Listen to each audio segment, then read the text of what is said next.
चंडीगढ़ में आयोजित Haryana Africa conclave का आज दूसरा दिन। मुख्यमंत्री मनोहर लाल ने की कॉन्क्लेव में शिरकत। राज्यपाल बंडारू दत्तात्रेय, उप मुख्यमंत्री दुष्यंत चौटाला भी मौजूद। महंगाई के मोर्चे पर आम जनता को नहीं मिल रही राहत। लगातार तीसरे दिन बढ़े पेट्रोल डीजल के दाम। पेट्रोल डीजल की कीमतों में 35 पैसे का इजाफा।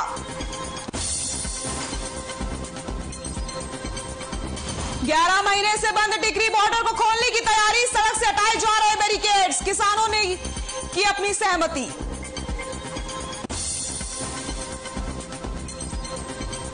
साइबर सिटी गुरुग्राम में डेंगू का कहर जारी। डेंगू को लेकर प्रशासन हुआ अलर्ट। इलाके में की जा रही है फॉगिंग।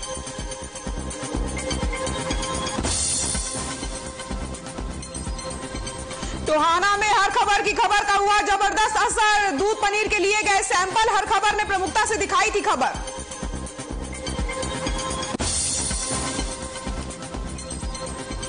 और अब मेटा के नाम से जाना जाएगा फेसबुक। मार्क जुकरबर्ग ने किया ऐलान। लंबे समय से फेसबुक का नाम बदलने की चल रही थी चर्चा।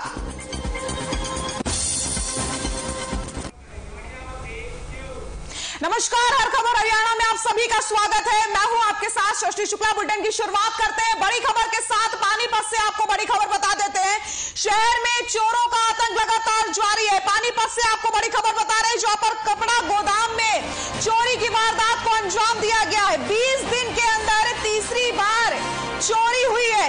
टीन की दीवार काटकर गोदाम में चोर घुसते हैं। पानीपत से आपको बड़ी खबर बता रहे हैं, जहां पर शहर में चोरों का आतंक लगातार जारी है। कपड़ा गोदाम में चोरी की वारदात को अंजाम दिया गया है। 20 दिन के अंदर तीसरी बार ये चोरी हुई है। 30,000 की नकदी समेत लाखों का सामान चोरी किया गया है। पहले 2 बार भी 50,000 की चोरी हो चुकी है। पानीपत से आपको बड़ी खबर बता रहे हैं, जहां पर शहर में चोरों का आतंक लगातार जारी है। आपको बताते चले, तीनों चोर सीसीटीवी में कैद हो गए हैं। मामला दर्ज कर पुलिस जांच पड़ताल में जुट गई है। और इसी खबर पर ज्यादा जानकारी के लिए हमारे सहयोगी प्रवीण हमारे साथ जुड़ गए हैं। प्रवीण, शहर में चोरों का आतंक लगातार जारी है। 20 दिन के अंदर तीसरी बार चोरी की वारदात को अंजाम दिया गया। क्या कुछ जानकारी मिल रही है? देखिए, बरसत रोड की ये घटना है। लगातार तीसरी बार इस गोडाउन में चोरों ने निशाना बनाया है और चोर तीनों ही वारसी जेल में भी कैद हो चुके हैं। आज फिर यह चोरी को वारदात को अंजाम दिया गया है। सुबह गोडाउन मालिक जब अपने गोडाउन पहुंचा तो उन्होंने टूटे देखे और अंदर देखा तो उसका सामान भी गायब था। जब उन्होंने सीसीटीवी को चेक किया तो इसमें 3 चोर साफ तौर पर नजर आ रहे हैं। पहले इस गोडाउन को 3 बार चोरों ने निशाना बनाया है और आज फिर इस मामले में पुलिस को शिकायत दी गई है। पुलिस ने मामला दर्ज कर लिया है और सीसीटीवी के दिखाव पर अब उन्होंने जांच पड़ताल शुरू कर दिया है। पुलिस का कहना है कि जल्दी आरोपियों को गिरफ्तार कर लिया जाए। बिल्कुल प्रवीण, लगातार चोरों का आतंक जारी है। इसको लेकर के पुलिस का क्या कुछ कहना है? कब तक चोरों तक पहुंच सकती है पुलिस? देखिए, पुलिस ने दावा किया है कि जल्द ही इस गुत्थी को सुलझा दिया जा जाएगा। जो सीसीटीवी फुटेज है वो पुलिस ने काबू कर लिया है और जांच पड़ताल शुरू कर दी गई है। पुलिस के डीएसपी वीरेंद्र का कहना है कि जल्द ही आरोपी गिरफ्त में होंगे। बहुत बहुत शुक्रिया प्रवीण तमाम जानकारी के लिए। आपको तो बड़ी खबर आपको पानीपत से बता रहे हैं, जहां पर शहर में चोरी का आतंक लगातार जारी है। कपड़ा गोदाम में चोरी की वारदात को अंजाम दिया गया और आपकी टीवी स्क्रीन पर हम आपको ये सीसीटीवी फुटेज दिखा रहे हैं, जहां पर आप साफ तौर पर देख सकते हैं किस तरीके से 3 चोर आते हैं और चोरी की वारदात को अंजाम दिया गया है। आपको बताते चले, टीन की दीवार काट करके गोदाम में चोर घुसते हैं। 20 दिन के अंदर तीसरी बार चोरी हुई है। तीनों चोर सीसीटीवी कैमरे में कैद हो गए हैं। आपको फुटेज लगातार हम आपकी टीवी स्क्रीन पर दिखा रहे हैं। फिलहाल पुलिस ने मामला दर्ज कर लिया है और जांच पड़ताल कर रही है।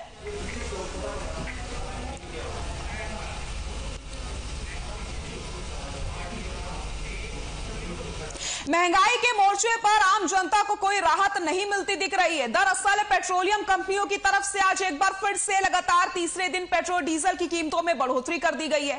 पेट्रोल डीजल के दामों में 35 पैसे का इजाफा हुआ है, जिसके बाद राष्ट्रीय राजधानी दिल्ली में पेट्रोल की कीमत बढ़कर 108 रुपए 64 पैसे हो गई है। वहीं डीजल की बात की जाए तो डीजल के दाम 97 रुपए 37 पैसे तक पहुंच गए। हरियाणा की बात करें तो यहां पेट्रोल के दाम 106 रुपए से ज्यादा ज्यादा तक पहुंच गए हैं। वहीं डीजल की कीमत 98 रुपए से ज्यादा हो चुकी है। तेल की कीमतों में आए दिन हो रही बढ़ोतरी से आम आदमी की जेब लगातार ढीली हो रही है। तेल की कीमतों में लगातार आग लगी हुई है। आए दिन पेट्रोल और डीजल के दामों में बढ़ोतरी होती चली जा रही है, जिसकी वजह से आम जनता बेहाल हो गई है और जनता का बजट पूरी तरीके से बिगड़ गया है।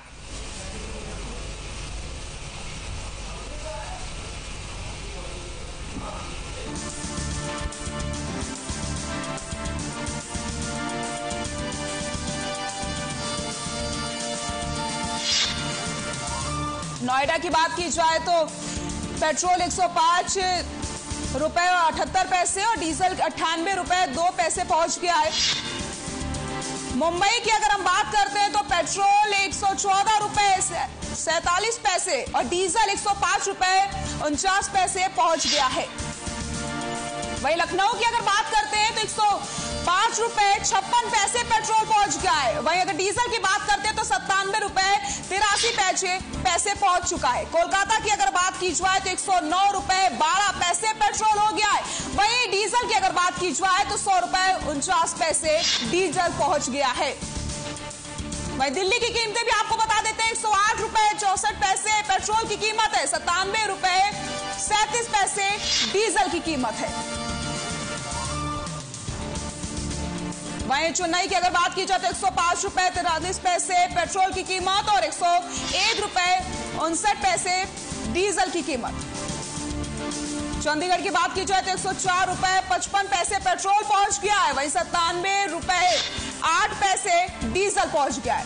वहीं एक नजर डाल लेते हैं भोपाल के रेट में। भोपाल में पेट्रोल 117 रुपए 35 पैसे और डीजल की बात की जाए तो 106 रुपए 76 पैसे पहुंच गया है। वहीं बात करते हैं बेंगलुरु की तो 112 रुपए 43 पैसे पहुंच गया और डीजल की अगर बात की जाए तो 103 रुपए 35 पैसे पहुंच गया है।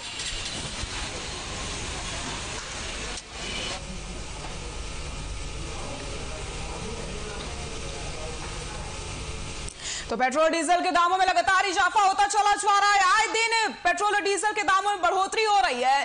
फिलहाल जनता को राहत मिलने की उम्मीद नहीं है और त्योहारी सीजन आ रहा है। ऐसे में जो जनता का बजट है वो लगातार बिगड़ता हुआ नजर आ रहा है।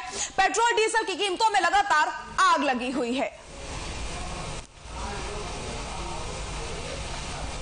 पेट्रोल डीजल के दाम थमने का नाम नहीं ले रहे हैं। आम जन का जीना मुहाल हो गया है। गुरुग्राम के एक पेट्रोल पंप का जायजा लिया हमारे संवाददाता परवीन शर्मा ने।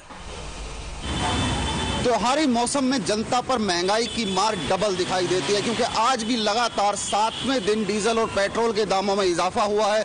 जहां पेट्रोल के दाम 34 पैसे बढ़े हैं और 106 रुपए 12 पैसे अभी फिलहाल पेट्रोल के दाम हो गए हैं। 19 पैसे हो गए हैं पेट्रोल के दाम। और इसके अलावा डीजल की बात करें तो 98 रुपए 12 पैसे आज डीजल के दाम है। मतलब 35 पैसे का इजाफा डीजल के दामों में हुआ है और 34 पैसे का इजाफा पेट्रोल के दामों में हुआ है। इसके साथ ही अब हम पब्लिक से भी जानेंगे, जनता से जानेंगे वो किस तरह से इस महंगाई को देखती है कि रोज लगातार डीजल और पेट्रोल के दामों में इजाफा हो रहा है। यहाँ पर एक सज्जन है हमारे साथ जो गाड़ी में तेल भरवा रहे हैं अभी, उनसे जानना चाहेंगे भाई साहब, लगातार एक हफ्ते से पेट्रोल और डीजल के दाम बढ़ रहे हैं, तो क्या आपके बजट पर इसका कुछ असर आ रहा है? बजट पर तो असर आएगा सर, पूरा असर आ रहा है। इसके साथ जो महंगाई एक साथ बढ़ रही है, महंगाई ने तो कमर तोड़ ही रखी है गरीब आदमी की। तो बिल्कुल बजट पे असर आ रहा है और महंगाई ने पूरी तरह से कमर तोड़ रखी है आम आदमी की। अभी इधर हम चलते हैं, यहाँ पर बाइक पर कुछ लोग पेट्रोल डलवा रहे हैं, क्योंकि रोजमर्रा में बाइक एक ऐसा साधन है जिसको शहर में लेकर अक्सर हर आदमी निकलता है। पेट्रोल के दाम से क्या असर पड़ रहा है आपको? अरे गुरुजी, डेली असर पड़ रहा है पेट्रोल के दाम पे। तो चलाना भी महाभारत हो रहा है। डेली का 100 रुपये का डलवाते पूरे दिन भी नहीं निकाल पाते हैं। तो देखिए 100 रुपए में पूरे दिन भी नहीं निकाल पाते हैं पेट्रोल और डीजल के दाम लेकर। आइए कुछ और लोगों से बात करते हैं, कुछ कहना चाह रहे हैं भाई साहब। सर क्या असर आप देखते हैं रोजमर्रा में महंगाई का? महंगाई बहुत ज़्यादा बढ़ गई है, हर आदमी का जीना आराम हो गया बिल्कुल। 4000 रुपये का जो पेट्रोल गाड़ी में आता था 5500 रुपये का आ रहा है। ये सारा 2-3 महीनों में इतना फर्क पड़ गया है कि हर आदमी का गाड़ी लेकर निकलना मुश्किल हो गया है। तो देखिए, आप बता रहे थे कि गाड़ी लेके निकलना मुश्किल हो गया है, क्योंकि जिस तरीके से लगातार दाम बढ़ रहे हैं। डीजल भी अब सैकड़ा पार करने के करीब पहुंच गया है और पेट्रोल तो आप देख ही रहे हैं कि 106 रुपये 19 पैसे हो गया। तो आम आदमी किस तरह से त्रस्त है, हम ये जानेंगे। पेट्रोल डीजल के दाम का आपके काम पर क्या फर्क पड़ रहा है? बहुत फर्क पड़ रहा है सर। जहाँ महीने में 3000 का तेल था वहाँ 5000 का चल रहा है। तो कुछ तनख्वाह भी बढ़ी है पेट्रोल के दाम बढ़ने से? कुछ नहीं सर जी, महीना से करके चलिए, महीना से हो रहा है। तो देखिए, तनख्वाह नहीं बढ़ी है लेकिन पेट्रोल के दाम बढ़ रहे हैं, माइनस हो रहा है सब कुछ। आप कैसे देखते हैं पेट्रोल के दामों को बढ़ना? सर, जो भी बढ़ रहा है उसके लिए तो भाई महंगाई तो बढ़ ही रही है, कंट्रोल होना चाहिए। इतना महंगा हो गया पेट्रोल डीजल सारी चीज़, उसमें तो दिक्कत आ ही रही है आम आदमी को। तो आम आदमी को दिक्कत आ रही है और ये कह रहे हैं कि सरकार इसको थोड़ा काबू करे। हम आगे चलते हैं।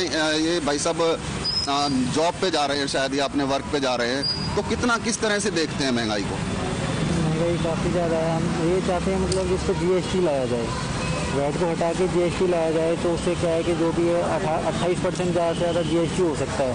तो जैसे 33 रुपये पड़ रही है तो 28% जो भी होगा तो 50 के आसपास पहुँचेगा, 48-50 के आसपास, तो वो ठीक रहेगा। तो देखिए, इनकी सलाह है कि सरकार GST के दायरे में लाए पेट्रोल और डीजल को, ताकि आम जनता को राहत मिल सके, क्योंकि अभी तक GST के दायरे में नहीं है पेट्रोल डीजल। आप किस तरह से देखते हैं दाम बढ़ने को लेकर? अब समझ में नहीं आ रहा कि हो क्या रहा है, दाम कहाँ जाएंगे हम तो समझ नहीं पा रहे हैं। गवर्नमेंट क्या करना चाह रही है ये भी समझ में नहीं आ रहा है। नहीं, गवर्नमेंट कह रही है, गवर्नमेंट काफ़ी खर्चा कर रही है वैक्सीन वगैरह पे। तो खर्चा कर रही है वैक्सीन के ऊपर, तो वैक्सीन का खर्चा मतलब आम आदमी से निकालेगी, फिर किस बात की गवर्नमेंट है? बेकार है फिर ये गवर्नमेंट। देखिए, बिल्कुल बड़ा आक्रोश है लोगों में कि सरकार को इस पर कहीं ना कहीं लगाम लगानी चाहिए, क्योंकि लगातार आपने देखा कि तेल और डीजल के दाम बढ़ने से महंगाई पर भी इसका उतना ही असर पड़ता है, क्योंकि ट्रांसपोर्टेशन बढ़ जाता है और हर चीज़ का दाम जो है बढ़ जाता है। त्योहार के सीज़न में इस तरह से महंगाई होना कहीं ना कहीं आम आदमी के त्योहार का मजा किरकिरा कर सकता है। कैमरामैन प्रवीण कुमार के साथ प्रवीण शर्मा, हर खबर हरियाणा, गुरुग्राम।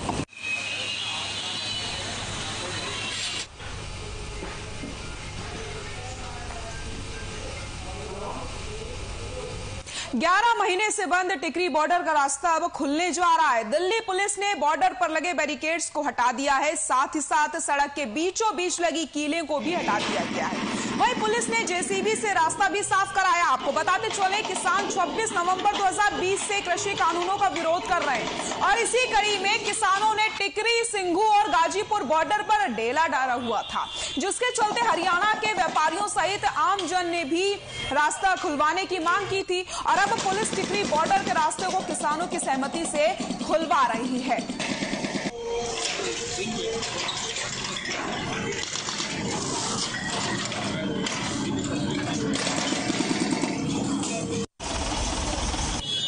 मैं जैसे बहादुरगढ़ से आता था तो बहुत टाइम वेस्ट होता था, और आज जैसे देख रहे सुबह से रास्ता क्लियर किया जा रहा है और यहाँ पे अपना बॉर्डर पे हॉस्पिटल पड़ता है तो बहुत पेशेंट वगैरह आने में दिक्कत होती थी, और आज जैसे देख रहे 2 बैरिकेड हटा दिया गया है, 1 बचा हुआ है, लास्ट स्टेप अभी चला हुआ है। इससे बहुत अच्छी उम्मीद है कि आने में आसानी होगी। बैरिकेड की तो काउंटिंग तो नहीं करा हुआ था, लेकिन ये था 2-3 तो लगे हुए थे, जिसमें काफ़ी इन्होंने हटा दिया और लास्ट साइड स्टेप पे काम चल रहा है इनका। आप यहाँ हॉस्पिटल में काम करते हैं तो कितनी परेशानी हो रही थी मरीजों का यहाँ आने में, आपको खुद का आने में? पेशेंट तो आ ही नहीं रहते जी, ट्रॉमा वगैरह का जो भी पेशेंट है वो तो अलग ही डाइवर्ट हो जा रहे थे, इधर बहादुरगढ़ की तरफ मूव कर देते थे, या दिल्ली है तो दिल्ली की तरफ डाइवर्ट हो जाते थे। सामने CNG पंप भी है। हाँ, खुलने की उम्मीद जगी है, बहुत अच्छा लग रहा है, खुलने की उम्मीद जगी है। 1-2 बैरिकेड इन्होंने हटाया भी है और काम प्रोसेस पे है।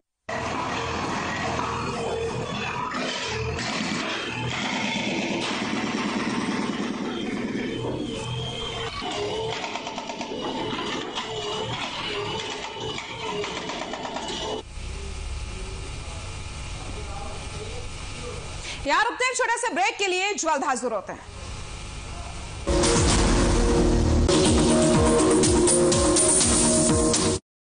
जो सवाल भी है और जवाब भी, खबरें जो आज भी है और कल भी, सुलगते सवालों से बदलते खबरों के मायने, खबरों की नजर और नजरिए को पहचानना, उसे आप तक लाने की जिम्मेदारी, भरोसा जो जोड़ता है खबरों को एक चेहरे से। नमस्कार, मैं हूं सुंदर सोलंकी और अब आपकी आवाज नहीं होगी अनसुनी। हर खबर हरियाणा, मारी खबर मारा चैनल। खबरें जो जोड़ती हैं आपको देश दुनिया से। खबरें जो आपकी आवाज पर टकराती है शासन प्रशासन से। खबरों के तेवर, रफ्तार और सच को लेकर आ रही है आपके बीच हर वो खबर जो जुड़ी हो आपसे। गांव की गलियों से सप्ताह के गलियारे तक आपकी आवाज बनेगी हमारी मुहिम। हर खबर हरियाणा, मारी खबर मारा चैनल।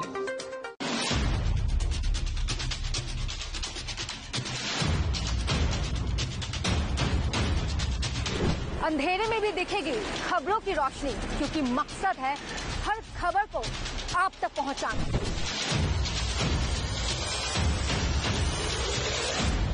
जब दुनिया सोती है तब भी जागते हैं। हरियाणा की छोटी बड़ी खबर आप तक पहुंचाते हैं, क्योंकि हम हैं हर खबर। क्या दिन क्या रात, हर खबर को आप तक लाने की जिद है।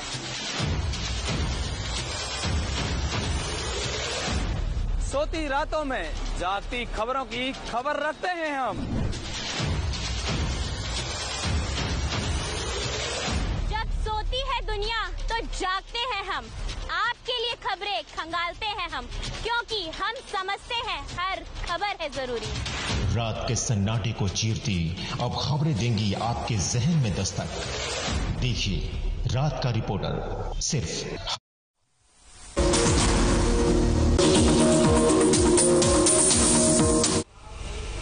ब्रेक के बाद एक बार फिर से आप सभी का स्वागत है। रुक करते हैं खबरों का। गुरुग्राम के नमन नाम के एक बच्चे ने इंडिया बुक ऑफ रिकॉर्ड में नाम दर्ज करवाया है।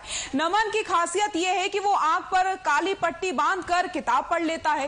नमन ताश के 52 पत्तों को 20 सेकंड में पढ़कर बता देता है। अनोखी प्रतिभा के धनी इस बच्चे से और उसके चाचा से खास बातचीत की है हमारे संवाददाता प्रवीण शर्मा ने। स्टार्ट। 99463Q। कहते हैं कि प्रतिभा किसी परिचय की मोहताज नहीं होती और प्रतिभाशाली व्यक्ति को किसी सुविधा की आवश्यकता भी नहीं होती। और आज हर खबर हरियाणा की टीम एक ऐसे ही बच्चे के पास पहुंची है जिसके कारनामे देखकर आप दांतों तले उंगलियां दबा लेंगे। इस बच्चे ने अपना नाम इंडिया बुक ऑफ रिकॉर्ड में दर्ज कराया है। आप इसकी उम्र 13 साल है और 13 साल की उम्र में आप इसका कारनामा देख के हमारी गारंटी है कि दंग रह जाएंगे। आइए सबसे पहले हम बात करते हैं नमन से, जो कि किस तरह के कारनामे करता है वो आपको खुद बताएगा और उस स्क्रीन पर भी आप देख चुके हैं। नमन, कहाँ से तुम्हें ये सीखने को मिला? मेरी क्लासेस पेब माइंड से। मेरे सर विनोद फुटेला ने मुझे ये सिखाया है। ब्लाइंड आंखों पे ब्लाइंड फॉल काली पट्टी बांध के मैं कोई भी चीज पढ़ सकता हूँ, उसको सेंस कर सकता हूँ। तो उसको किस तरह से सेंस करते हैं, मतलब क्या सिखाया गया आपको? उस कोर्स में 6 महीने के कोर्स में 2 दिन की फिजिकल क्लास होती है। उसमें वो टच करते ही उनकी इमेज या फिर उनकी साउंड या स्मेल हमारे माइंड में आ जाती है, इमेज टाइप। तो अभी आपने जैसे इंडिया बुक ऑफ रिकॉर्ड में अपना नाम दर्ज कराया है, तो आगे वर्ल्ड रिकॉर्ड ऑफ बुक में नाम दर्ज कराने के लिए क्या तैयारी कर रहे हैं? जो वर्ल्ड रिकॉर्ड है वो 30 सेकंड्स का है ऑस्ट्रेलिया के लड़के का, और मेरा 19 सेकंड्स का है। मैं चाहता हूँ इससे भी कम समय में और अच्छा वर्ल्ड रिकॉर्ड में करूँ। तो अब इसमें एक चीज बताइए, कहाँ से आपको प्रेरणा कहाँ से मिली कि मैं इस काम को सीखूं, मैं इस ट्रिक को सीखूं? मेरे को ये प्रेरणा मिली चाचा से। चाचा के एक फ्रेंड है विनोद फुटेला जो पेब माइंड के सर हैं, उन्होंने मेरे को ये सिखाया और मेरे को स्टार्टिंग से ही ये करने का बहुत मन था। क्या क्या कर पाते हैं आप? मैं आँख बंद करके कुछ भी पढ़ सकता हूँ और आँख बंद करके कोई भी काम कर सकता हूँ।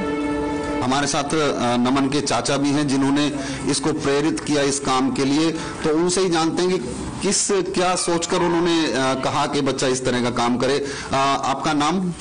हरीश कुमार। हरीश जी, क्या आपके मन में विचार आया कि आप अपने भतीजे को इस तरह का कोर्स करें?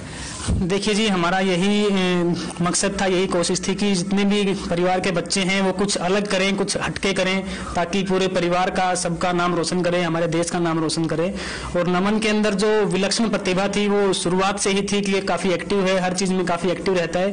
तो मेरे एक फ्रेंड है विनोद फुटेला, जो कि ट्रेनिंग देते हैं, तो उनसे ये कॉन्टैक्ट में आए, तो उन्होंने बहुत ही जल्दी इनको पहचान लिया कि ये लड़का बहुत कुछ हटके है, ये कुछ अलग कर सकता है, बहुत आगे तक जा सकता है।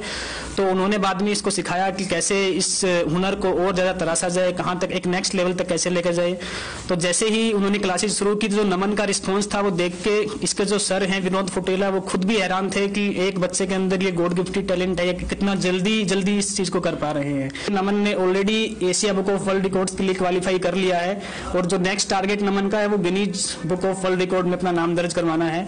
उसके लिए हमने ऑलरेडी अप्लाई कर दिया है, और बहुत जल्दी हमें उम्मीद है कि वहां से कॉल आएगी और हम अपना नाम Guinness book of world record में भी दर्ज करवाने में सफल रहेंगे। और कहते हैं कि ऊँट के पांव पालने में दिखाई देते हैं, तो अब 13 साल की उम्र में नमन ने ये कारनामा कर दिखाया, तो भविष्य में जरूर ये देश और अपने परिवार का नाम रोशन करेगा।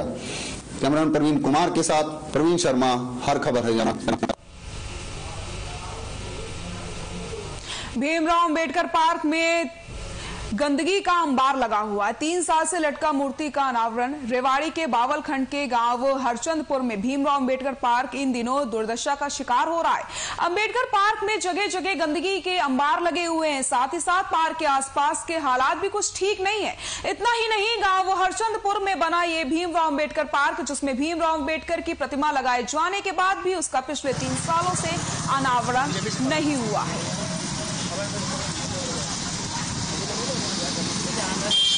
जो अंबेडकर मूर्ति लगी हुई है, ये 2020 में शरारती तत्वों द्वारा इसको तोड़ दिया गया था। तो उस समय सरकार से हमने मांग की, प्रशासन के अधिकारी आए थे, अभी हम आपकी मूर्ति लगवा देंगे। उन्होंने उसी समय 3 दिन बाद हमारी मूर्ति नई लगवा दी गई। नई मूर्ति इस पर लगी हुई है, लेकिन आज तक इसका ना प्रशासन द्वारा ना कोई किसी अन्य नेता द्वारा इसका आज तक उद्घाटन किया गया, और मूर्ति जो की तो बंद पड़ी है। और जो पार्क की जो 4 दीवारी हैं, वो पार्क की 4 दीवारी बिल्कुल टूट चुकी है, सारी कंडम है। जो हमारे बाबा साहब, जो हमारे संविधान निर्माता हैं, उसकी मूर्ति हमारे अम्बेडकर पार्क में टेकी हुई है। उस पार्क के अंदर इतनी गंदगी, कूड़ा कचरा भरा हुआ है कि उसकी कोई आगे तक कोई हम इतने एक्शन ले लिए। हमारे जो राजनारायण, जो हमारे समिति के अम्बेडकर के प्रधान है, उन्होंने अपनी ओर से बहुत योगदान दिया है, पर उसके आगे कोई सुनवाई नहीं हो पा रही है, जिससे हम बहुत परेशान हैं। जो संविधान के निर्माता है, उसके बारे में कुछ नहीं सोचा जा रहा। हमारा यह संकल्प है कि इस अम्बेडकर को साफ सुथरा देखना चाहते हैं हम।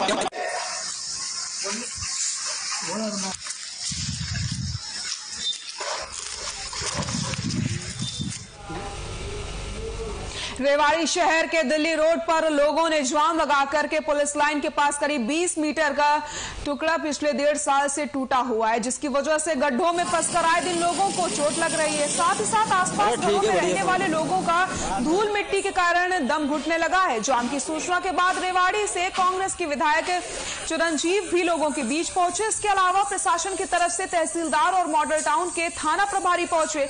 अधिकारियों ने बताया कि इसका टेंडर छोड़ दिया गया है, जल्द ही सड़क को ठीक करा दिया जाएगा।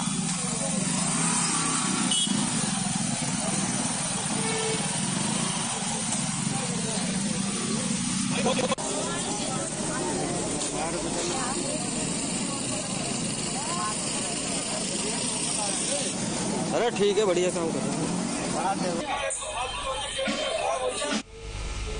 भिवानी में नागरिक अस्पताल के अनुबंध कर्मचारियों ने वेतन न मिलने से नाराज होकर अनिश्चितकालीन हड़ताल शुरू कर दी है। कर्मचारियों का कहना है कि उन्हें पिछले 2 महीने से वेतन नहीं मिला है। कर्मचारियों ने कहा कि वेतन न मिलने की वजह से उनका दिवाली का त्योहार बेरंग सा हो गया है। आर्थिक तंगी के चलते हालात इतने खराब हो चुके हैं कि उनके पास बच्चों के लिए मिठाई खरीदने तक के पैसे नहीं है। बताया जा रहा है कि इससे पहले भी कर्मचारी वेतन न मिलने की वजह से हड़ताल कर चुके हैं, जिसके बाद कर्मचारियों का 5 महीने का वेतन दिया गया था। अब फिर से इन कर्मचारियों का वेतन रोक दिया गया है, जिसको लेकर के करीब 150 कर्मचारी काम रोक करके हड़ताल पर बैठे हैं। कर्मचारियों ने अस्पताल प्रशासन के खिलाफ प्रदर्शन करते हुए नारेबाजी भी की, तो वहीं दूसरी तरफ कर्मचारियों की हड़ताल के चलते मरीजों को परेशानियों का सामना करना पड़ा। तो ऐसा है जी, सैलरी तो एक मिनट, सैलरी तो जी ये देखो दे रखी है इन्होंने, फिर बाकी सैलरी क्लियर नहीं कर रखा। किसी की 2 महीने की दे रखी है, किसी की 1 महीने की दे रखी है, ठीक है, कोई हमारा क्लियर हिसाब नहीं किया इन्होंने। और जो हमारे कर्मचारी हटा रखे थे ना उनको लगा रहे सर।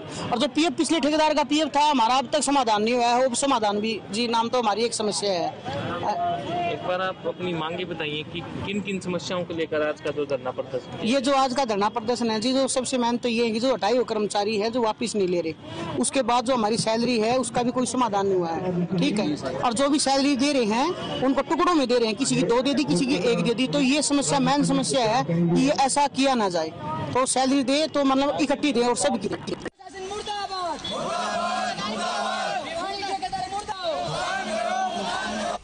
झज्जर के एक गांव में एक प्रवासी मजदूर की गला दबाकर हत्या कर दी गई। वहीं अभी तक हत्या किए जाने का पता नहीं चला है और न ही बदमाश का पता चल पाया है। ग्रामीणों की सूचना पर मौके पर पहुंची पुलिस ने मामले की छानबीन करने के बाद मृतक के शव को पोस्टमार्टम के लिए भिजवा दिया है।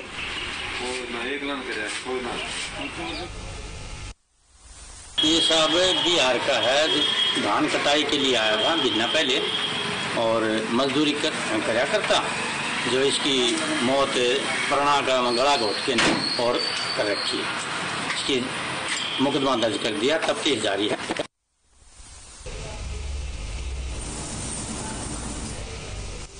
झज्जर के गांव में एक प्रवासी मजदूर की गला दबाकर हत्या कर दी गई है। वहीं अभी तक हत्या किए जाने का पता नहीं चल पाया और ना ही बदमाश का पता चला है। ग्रामीणों की सूचना पर मौके पर पुलिस पहुंच गई है, छानबीन की जा रही है और शव को पोस्टमार्टम के लिए भिजवा दिया गया है।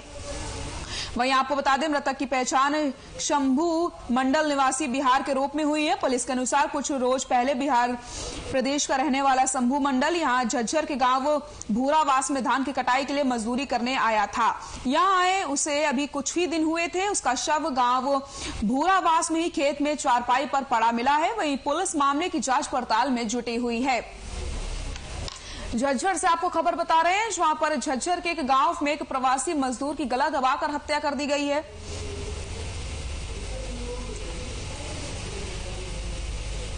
पुलिस से मामले की जांच पड़ताल में जुटी हुई है। अभी तक बदमाश का पता नहीं चल पाया है।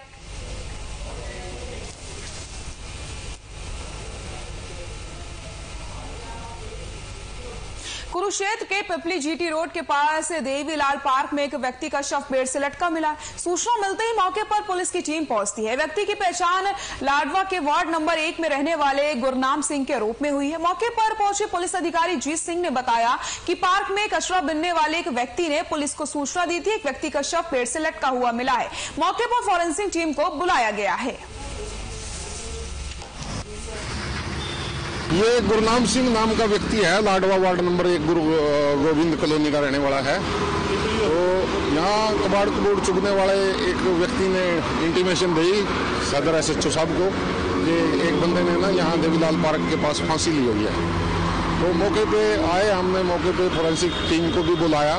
इनकी जेब में पर्स था, पर्स के अंदर इनका आधार कार्ड मिला। आधार कार्ड से आइडेंटिफाई हुआ। इनके परिवार के लोगों को हमने सूचना दिया भी ऐसे ऐसे हैपनिंग हुई है। तो इनके परिवार के लोग भी कुछ पहुंच गए हैं, कुछ पहुंच रहे हैं। बाकी जो चीज़ तफ्तीश में आएगी इसकी कार्रवाई कर रहे हैं। कुरुक्षेत्र में बिजली विभाग की टीम ने शहर और गांवों में बिजली चोरी रोकने के खिलाफ अभियान चलाया। इसी कड़ी में 25 अक्टूबर को बिजली विभाग की टीम कुरुक्षेत्र के गांव बारना पहुंची, लेकिन जैसे ही बिजली विभाग के अधिकारी कर्मचारी गांव पहुंचे वैसे ही ग्रामीणों ने टीम पर हमला कर दिया।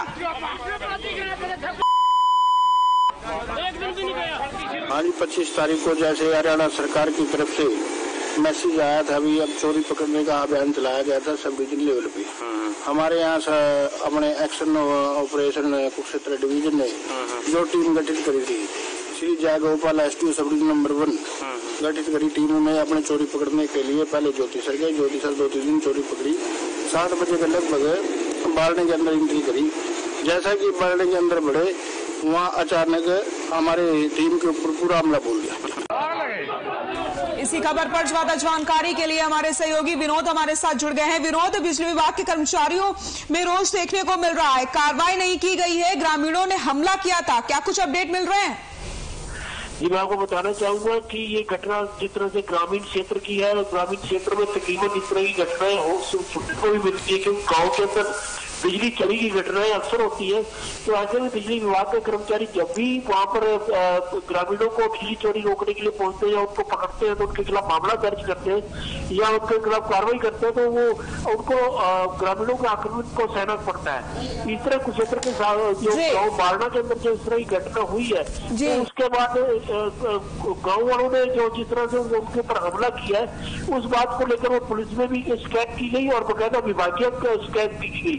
इसके बावजूद क्योंकि उन्होंने ग्रामीणों से जिस तरह से उन्होंने चयन किया, ग्रामीणों ने जिस तरह से उनके ऊपर हमला बोला है, उसके बावजूद न तो पुलिस कार्रवाई हुई है, न ही विभागीय कार्रवाई हुई। तो ऐसे में वो जो विभागीय कर्मचारी है, अधिकारी है, वो निराश है। उनका ये कहना है कि बिल्कुल कहीं ना कहीं, बिल्कुल विनोद, कहीं ना कहीं इंसाफ मिलना चाहिए और अगर शिकायत की गई है तो अधिकारियों को कोई ना कोई कार्रवाई जरूर करनी चाहिए।